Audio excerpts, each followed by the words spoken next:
Is it fair to say, and correct me if I'm wrong, that when we're looking at bloods, talking specifically on people that are eating a carnivore diet, that most of the confusion is based around LDL, HbA1c, T3, and EGFR? Absolutely, yes. And strangely, 3 of those 4 are estimated within 3 months. I'd raised my testosterone by 51% just by eating meat. They say all of this red meat causes the problems, but when we leave everything out but the red meat, all the problems go away. So you think, well, how does that work then? 2 of the things that we're told to do by the mainstream is have lots and lots of carbohydrates and drink lots of water.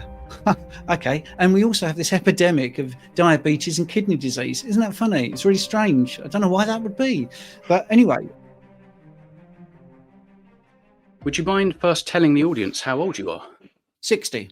I think it's about 3 weeks ago we met in person, and I have to say, anybody who's watching, minus 6 or 7 years, because you look fantastic, mate. Oh, thanks. You must eat a lot of plants. Well, yes, and I drink a lot of water and I use moisturizer and sunscreen. Oh boy, Yeah. It's incredible actually, because I went to a huge fitness sort of expo. There was about 10,000 people there.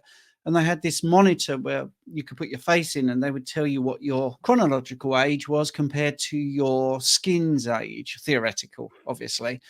And mine was something like 15 years younger. And that's the biggest difference we've seen, actually, in a positive way. You must drink a lot of water. I went, no, I don't drink a lot of water. I said, oh, you must use loads of sunscreen and stay out of the sun. No, don't do that. Yeah. Oh, you must eat a lot of fruit and veg. No. Yeah, to me, that's in some ways a summary of your story. Maybe you could get into that, because you're a prime example of someone who followed absolutely every bit of advice that you received from all angles. Maybe you could share a little bit your backstory and then how you found carnivore, what that did to you. Yeah, I should have been the poster boy for the food guidelines, which if people have seen me before, no, I do say that, because I fell for it completely, hook, line and sinker. My mother and father both died when I was quite young. And now looking back, I realized what was going on because they believed them as well. So my mother, for instance, had loads of fiber, loads of fruit, loads of veg, avoided red meat, avoided saturated fat. And hey, vegans, she died of colon cancer. You know, the thing that you're supposed to not get? That was probably a vegan complaining. But anyway, yeah, so I lost both my parents, but I still believed in what I was doing. You know, skim milk, porridge in the morning, fresh fruit, freshly squeezed orange juice. Had to be freshly squeezed because, you know, that's really healthy. I didn't smoke, didn't drink. I was very active. I was a semi-pro footballer for a bit. I won a tennis tournament, singles tournament. There's a picture there. Lots of middle distance running, all those medals there. I was an advanced personal trainer and off I went into my health journey. And by the time I was 40, I started to get very fat, very sick. And I was pre-diabetic. I had a coronary artery calcium scan, 639, and lower left quadrant pain. So I thought I was going the same way as my mother because I totally believed in the genetic theory of illness and everything. Didn't realize anything about diet could have made the difference because I thought I was doing the right things. And of course I wasn't. It was my training that started to uncover the truth. And it wasn't even the training, it was what it led to, the job it led to. Because when I got into my 40s, I wanted to help people with diabetes and obesity. So I trained to be what's called a specialist practitioner in obesity and diabetes and weight management. And you could go on a GP referral list with this qualification, which for people watching just meant that a GP would be able to refer their patients to me. And of course, I started a diabetic and obesity clinic, and the people that were doing really well were not listening to me, not at all. And I'm not one of these arrogant people. I wanted to know what was happening. Like I say, I'm 60, so this was, you know, over 15 years ago. People were telling me they were doing low carb. They didn't say keto, they didn't say carnivore, but they were saying low carb, and they looked amazing. So 9 out of 10 people were doing really badly because they were doing grains and, well, heart healthy grains, and they were doing fiber, and they were doing all the fruit and veg and stuff like that. But these people weren't doing that. They were avoiding carbohydrates, and they were the success stories in my practice. And I would not take any credit for it because pretty much to a person, they said, we just ignored you. And it took me 5 years, and I'm really embarrassed to say that, Lee, to wake up to it for myself and to just go generally into low carb. And it was an amazing transformation. So at this point, I still had my personal training certificate. Now I had the obesity and diabetes under my belt. I wanted to get into more of the science. And I also found that the blood testing that I was outsourcing was frustrating me, because what the people were presenting with did not match what the doctor's comments were saying. So I trained up as a phlebotomist and got into bloods, got qualified in that area as a phlebotomist, and set up a private blood testing lab. So I had a little bit more control and a little bit more input into the doctor's comments and stuff like that. And I also did an honours degree in physiology and health sciences. And I also realised in that realm, I didn't go into masters because I was questioning what was happening there. And it just, none of it made sense. None of the mainstream narrative and propaganda, which I now realise what it is, made any sense compared to what actually was happening in the clinic. So nowadays, there's this posh term, this sort of evidence-based medicine, which is all the studies that are full of conflicts of interest and confirmation bias and epidemiology and rubbish, takes precedent over clinical experience, which is real people getting real results. And that matters more than anything. How you look, how you feel, your fatigue levels, whether you're sleeping okay, your anxiety levels, your body composition, all matters more than some study. And that's what I've definitely taken forward with me. So I suppose my journey was learning from people and what was happening and realizing that I was being lied to. It's as blunt as that. And I hate to say it because it sounds like, I should be wearing a tinfoil hat, but it's the truth. It's the truth of the matter. And I just went low carb, and that was at age 50. And 3 years into that, I decided to go keto. And that was thanks to Ken Berry. And it was really weird because if you look at the timing, it was quite a parallel existence. He was doing the same things as I was doing, except he was on YouTube and I wasn't. And it was just interesting. He went carnivore, I went carnivore on my 55th birthday. That's how I found it, by the way. I was walking along the beach and I turned over a pebble and there it was. And I thought, well, there you go. That's carnivore. I'm going to do that. So I joined up with MeatRx, which was Sean Baker's sort of big foray into the internet world of meetings and coaching and all that sort of stuff. So I trained under him basically. And within 3 months, I think he realized that I knew my stuff. And, if he wasn't chairing the meetings, I would do that. So that was a really good introduction 5 years ago to carnivore. And all the members there were absolutely fantastic. People like Brett and Nancy, they know who they are if they're watching this. And Becky as well, actually. And Raymond. So there was loads of great people there. And I thought, well, I'll do it for 30 days. And really, really strict carnivore for 30 days. And within that 30 days, I saw a huge increase in my testosterone. At 55, within 3 months, I'd raised my testosterone by 51% just by eating meat and eggs and poultry. And, it was incredible. So, yeah, and all the things that I had before, all the problems. So my body composition got really good. Lower left quadrant pain went. My pre-diabetes was no more. My bloods became really good. My blood glucose management was fantastic. And it was just easy to manage my body composition. I didn't have any cravings. And I really did have a sweet tooth. I really was addicted to things like Krispy Kreme donuts. If I went past their factory where you could see them being made, I would literally be at the window salivating. Like, I've got to have one of those, especially ones filled with custard. And always, oh, wow, that just turns me off so much now. That was a real reaction. Oh, can't believe I ate that. And that was like a treat, but just... I couldn't eat that ever again.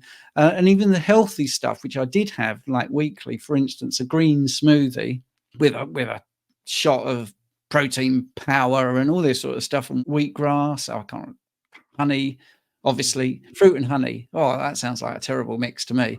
But anyway, that was in this smoothie. And I used to have those like at least once a week, thinking it was really good.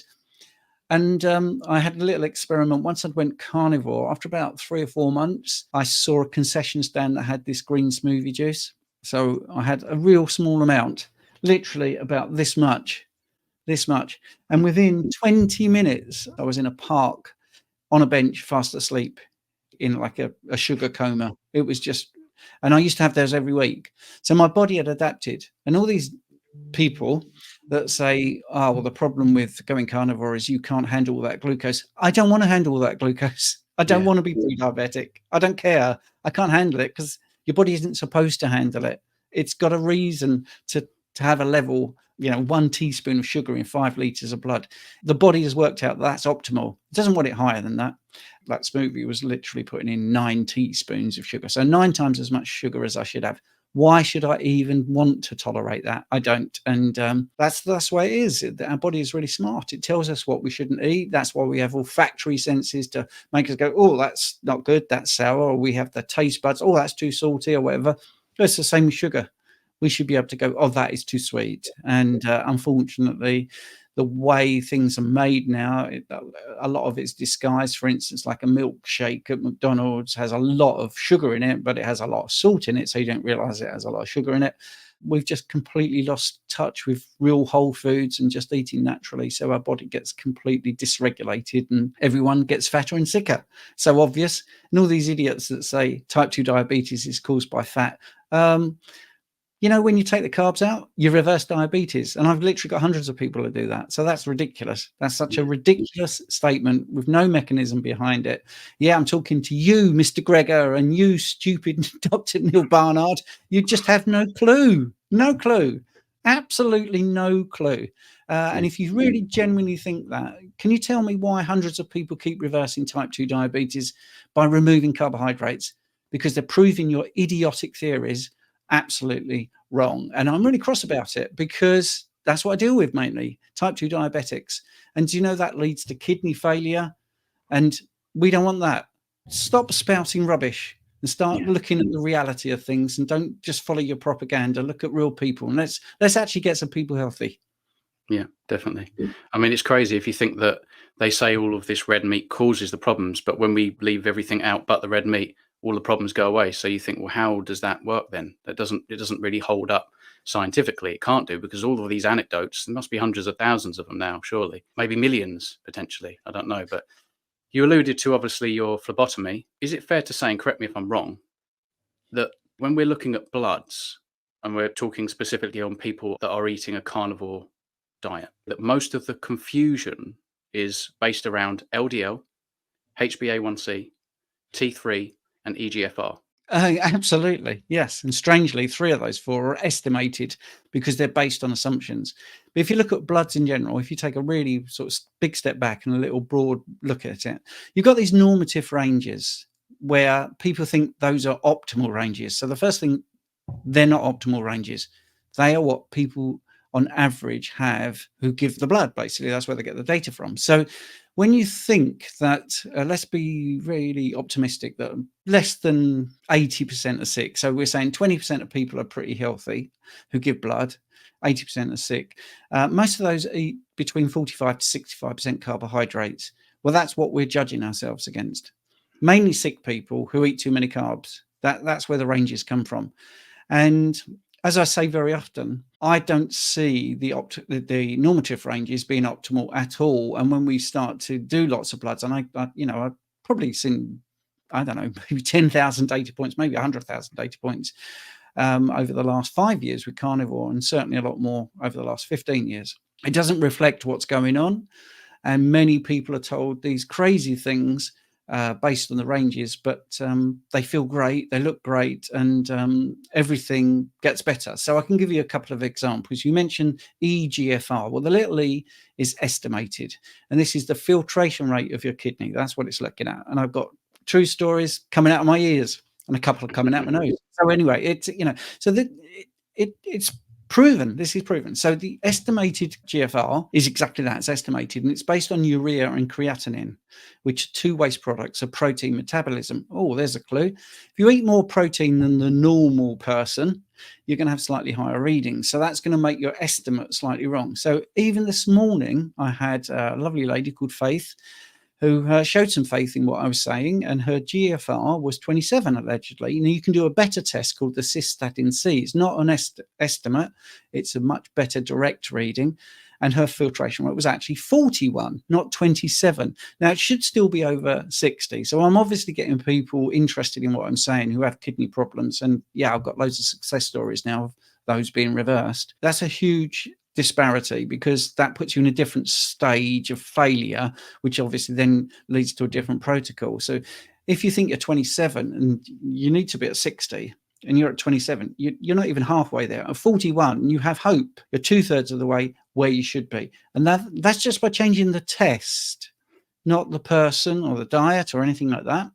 The most extreme couple I can remember One was a lady called Linda, who, I've included this case study in my book, where she messaged me and she said, "Oh, the doctors are freaking out. My EGFR is 68, which is not even actually below 60, as basic math. And they're really freaking because that's quite low. That's dangerously low." I said, "Well, get a cystatin C test, see where it is." And it was 118, which is about as good as you can get. Yeah. And, she's gone on to be very healthy. So the EGFR is ludicrous. If you go onto the web and you look up nursing websites, there's a lot of nurses out there tell you about phlebotomy. They will always talk about this. They know. They say, ask the patient, see, we're going back to clinical experience, do you eat more protein, you think, than the average person? Because that straight away can explain it. So that's a really interesting thing. And, I've had people with levels of 3, 5. I've had people on dialysis, peritoneal dialysis. I'm even dealing with somebody at the moment who's had a kidney transplant who didn't believe in all this way of eating. And after the transplant, the kidney function dropped from about 63 after the transplant, which isn't too bad actually, but it really fell. And it fell, I think, something to about 20 something. We just changed the diet. Within 3 weeks, it went up to 53, just changing the diet. You mentioned HbA1c, a big problem with kidney function. Sorry, Lee, it's a really long answer, but it makes sense. No, It's all interlinked.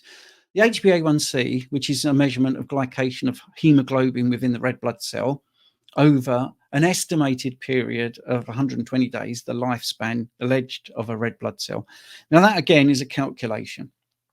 And I will have clients come to me and say, I've got a continual glucose monitor and my average is really great. Or I do a finger prick stick, every morning, every evening, whatever they do, and my average is really great. If I ever have any bloods, my fasted glucose is really good. I do the C-peptide test, which is a proxy marker for insulin production. Everything's really good. Fasting glucose, fasting insulin, C-peptide is really good. My daily readings are really good, but my HbA1c has gone up. Why is that?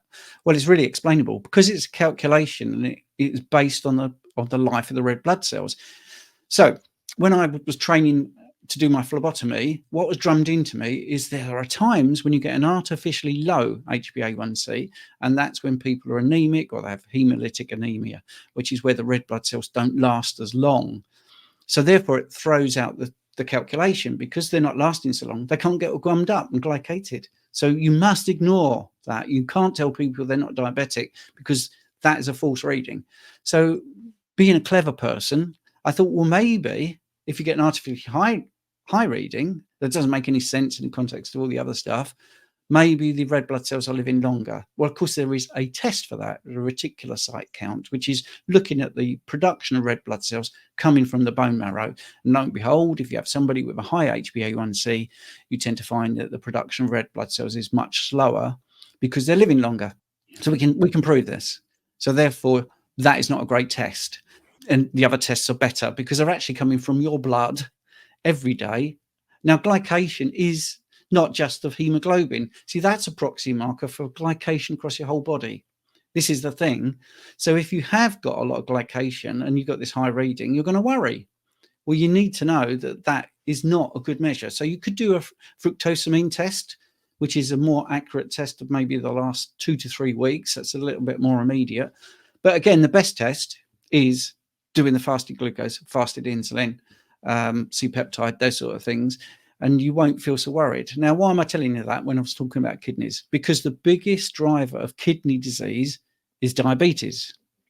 So if we can sort the diabetes out, then you're going to improve your kidney function 9 times out of 10, maybe 99 times out of 100. And that's one of the things I think we need to get into, not me and you right now, but as a whole in the health space is let's look at the root cause. Why is the kidney not functioning? Well, because we are pushing too many things through the kidney that we shouldn't be doing. So, and one of those things is glucose. Too much glucose will be very challenging for the kidney because if you have a whole glass of water, and this ties into another myth, the 8 glasses of water. Well, once you put that water into your system, that becomes part of your body. You can't compress that water. It will put your blood pressure up. And that's going to be very troublesome for the kidney. So we don't want to drench our body with water. If you're urinating and it's clear, that's way too much water. So two of the things that we're told to do by the mainstream is have lots and lots of carbohydrates and drink lots of water. Okay. And we also have this epidemic of diabetes and kidney disease. Isn't that funny? It's really strange. I don't know why that would be. But anyway, so one of the things we do, I have a protocol. I actually have a PDF which I send out. I have no problem sending it out to people. I do it for free. I have had so many requests that now I send it out with a little thing. If you want to donate a little bit, just to cover the work, you can. You don't have to, because I'm a great believer in getting this information out for as free as possible. It's a beautiful protocol. And it goes through the things that you manage. It's phosphorus, potassium, sodium, nitrogen, glucose, and water. And it tells you just how to do it. Top 10 foods to eat, top 10 foods to avoid, because they make it problematic.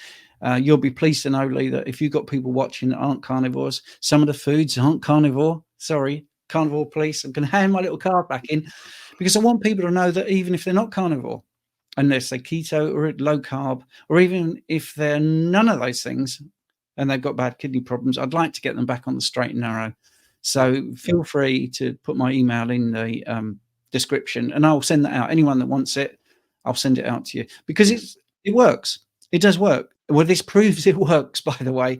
If you are medicating because you're on, you have a diabetic regime of medications or blood pressure, those sort of things, you have to be very on it with the medications, because what's going to happen is you're going to start reversing your diabetes. You're going to start lowering your blood pressure. This definitely happens because I have this in case studies. So you have to look at your medications, obviously change those accordingly. So, I had a guy came to me, peritoneal dialysis, very overweight, very diabetic. And when we went through the 10 foods not to eat, his wife laughed and said, that's exactly what he eats. I said, well, that's why you've got a kidney problem. That's why you're diabetic. So we started the protocol. Within 3 weeks, he was off, with his doctor's cooperation. He was off his diabetic meds after 20 years. 3 weeks. Amazing. 4 weeks in, off his blood pressure meds. Everyone's saying he's fantastic. He was also told he'd have injections for life because he was going blind. He went to see the eye doctor and looked in his left eye, looked in his right eye, and he said, no, don't need the injections. Come back next year, which has never happened. This is 3 or 4 weeks in. Yeah. So it all makes sense, and that's why I get a bit passionate, mate. I'm really sorry. I know, I'm with you. I'm with you. Look, in 3 weeks, I cured something that is incurable. Yes. My depression lifted. I've been great for 2 years, 2 months plus. I mean, that's why I get passionate. That's why I can come across maybe a little bit bitter. But of course, I've lost my colon. I can't do anything to get that back. That's a big deal, and the stuff I went through. And so, of course, and I know for some people it takes a lot longer, but this does work. And if you give it time and you stick with it, and you do the right things, if things aren't going well, consult someone like yourself, and you can kind of direct them, because you're a professional. You know exactly how to coach these people, these individuals, So yeah, of course, I understand. And also the blood's interpretation. This is what I'm saying. People interpret the blood's wrong. You mentioned thyroid. There's two things to tell you about thyroid. And one is from a real client, and he allowed me to talk about this. I won't screen share, but I could screen share all his labs. Well, he was fed up for the last 4 years being told, your TSH, thyroid stimulating hormone, which isn't a thyroid hormone. It's a pituitary gland hormone. But anyway, that's beside the point. My TSH is subclinical, he said. And I'm fed up with him telling me. Why? What? Can you just run through my numbers? Because this is one of the things I do. I go through and I give people information. And luckily, he had 4 years of his readings, and it was a nice set out column which the lab had done for him. And his TSH was subclinical. Okay, so the range is 0.4 to 4. That's the range, and his was 0.37, 0.35, those sort of things. Next column was T4. And I said, right, okay, the range is 10 to 20. And look at your T4. It's about 15 every single year, maybe 16, 15, 17, something like that. But it's always pretty much in the middle of that range. Let's do a thought experiment. You're the first person on earth that's ever had these bloods. And you're asking me, what is the perfect level of TSH? Well, TSH is there to make you produce, this is very layman's, by the way, make you produce T4. That's what it does. That's its primary role. And your T4 is nearly perfect. So I'm going to tell you that your TSH must therefore be perfect. So the range is going to be maybe 0.3 to 0.4, because you're the first person I've ever looked at That's going to be my assumption.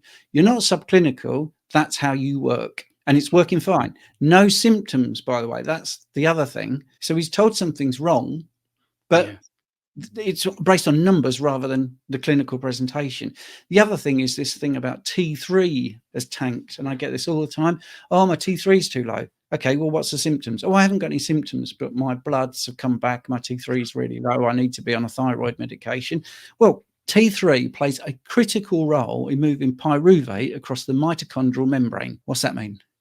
Well, if you're eating a lot of carbs, T3 is the thing that is needed to make the energy get into the mitochondria, which is like the little energy or the battery in your cells. Well, if you're not eating a ton of carbs, you don't need it so much. That's it. Yeah. It's really simple. But I do get that. And I use the word tanked because that seems to be the common language people come to me with. Oh, my T3 is tanked. What am I doing wrong? And it's just understanding that these bloods aren't in a different sort of realm. You know, when you're trying to interpret them, it is in that realm. It's in the high carb world realm. Well, now we are in a different realm. We are in this different globe of different way of eating, different physiology, different needs. You need more of some things, less of others, you know, and this goes back into, what was the other question there? Thyroid, LDL. You see, now LDL is calculated, low density lipoprotein, which isn't cholesterol. Obviously, it's the carrier of cholesterol and other things that are essential. Well, there's no proof that it's causal in heart disease. In fact, quite reverse. If you look at actual real people dying of heart disease or heart attack, at least half of them have normal, alleged normal, or low cholesterol. So it's a ridiculous thing. It's also an estimated number, and we now know that a much better indicator, even though I don't think it's the be all and end all, is looking at the ratio between triglycerides and HDL, high density lipoprotein, which incidentally has exactly the same cholesterol in it. Cholesterol is cholesterol, whether it's in an LDL or an HDL or a VLDL or IDL. It's a molecule that goes around the body. And of course, you get lots of atherosclerotic plaques in the high pressure side of the vascular tree, not in the low pressure one. What does that mean? Well, your arteries get plaques, but your veins don't. And it's also in areas where there's bifurcation. That's where your arteries split into two. And it's also where there's, like I say, a lot of high pressure. So the flow of blood, and this is a nice crossover into the phlebotomy, because we get into what's called a laminar flow. A nice flow of blood won't give you a plaque, but a turbulent one will. So high pressure, bifurcation, particular areas of high pressure in an artery, that's where you're most likely to get a plaque. And if you ever want to reproduce the formation of a plaque, you have to damage the artery. You can't just put a blob of cholesterol in there and watch a plaque form. That doesn't happen. They have to make some damage. So I strongly recommend people read a book called The Clot Thickens by Malcolm Kendrick, which is just absolutely amazing. And it talks about the thrombotic theory of atherosclerotic plaque buildup. And for me, I get fed up with people sort of sitting on the fence or trying to be gentle about this subject because there's no proof. After 70 years, it's a theory based on feeding rabbits cholesterol and fraud from the Sugar Research Foundation, right? Which is all documented. The study that started this all off was feeding rabbits, not the thing that they normally eat. And it was then when they were looking at heart disease, and it was the Sugar Research Foundation paid 2 Harvard researchers the equivalent of $50,000 each to say it's fat that causes the problems, not sugar. All documented. So why are these people still promoting this stuff that we know is based on fraud and ridiculous studies on rabbits? I don't know. So those sort of influencers that are still pushing this, taking statins as a biohack, ridiculous. So couldn't agree more. yeah, Absolutely, terrible. really, really helpful that.